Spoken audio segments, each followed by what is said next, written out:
As per my post orders, I am inclined to document any and all possible issues concerning the facility in which I am now located. Therefore, I will begin my report at the top of the hour, just after my arrival. Following the guidelines of the company, I will document these strange occurrences by the hour. At 11 p.m., I was met by Security Officer Gonzalez at the front gate upon my arrival. I was unable to get a good look at Officer Gonzalez as he was still inside his vehicle, a dark blue Nissan Versa with tinted windows. He rolled down his driver's side window slightly. "Officer Gonzalez? I'm here to take over for the night." He proceeds to hand me a set of keys alongside a few sheets of paper. The contents inside the papers are as follows: a map of the facility, a list of checkpoints that are to be completed each hour, and a set of instructions with phone numbers in case of emergency. "Is there anything else I would need for this place?" Officer Gonzalez simply pointed to my flashlight that was attached to my utility belt. Is that it?" Before I lifted my head up to face the vehicle window, Officer Gonzalez had already rolled up his window and began to drive off the property.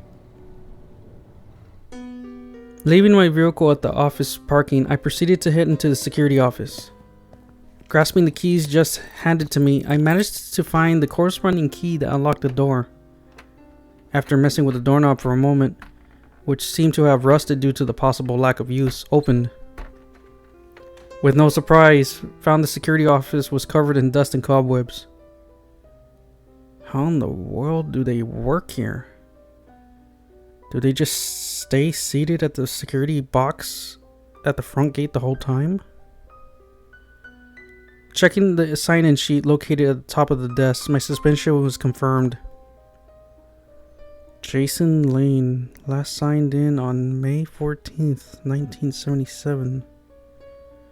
Why the hell would they be the last signing? Time was now 11:15 p.m. I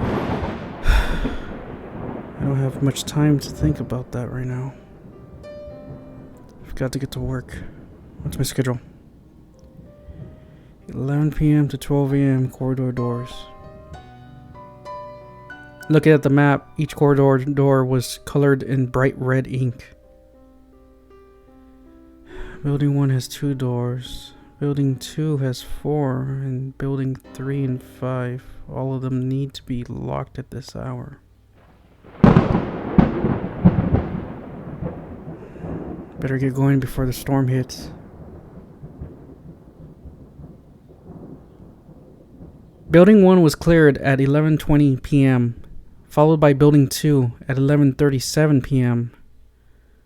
Unlike the security office, the buildings themselves are very well kept and clean, almost as if they haven't been used, as I have observed upon my inspection.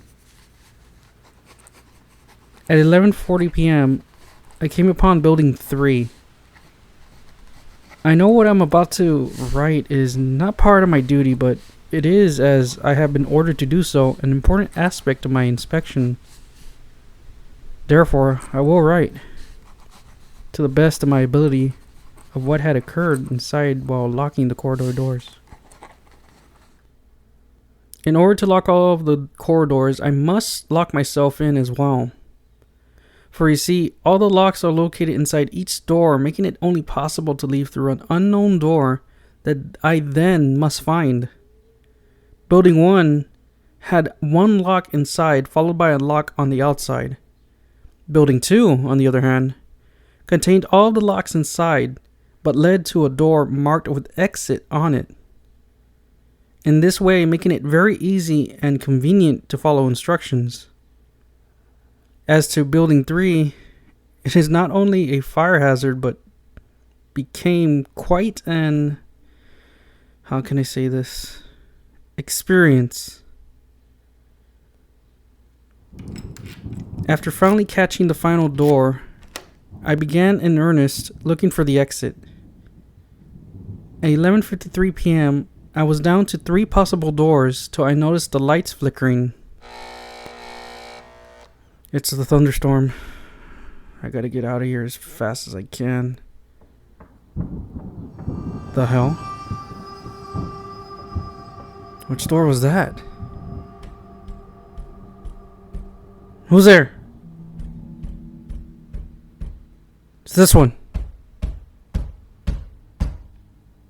I immediately use my keys to unlock it, only to find no one on the other side.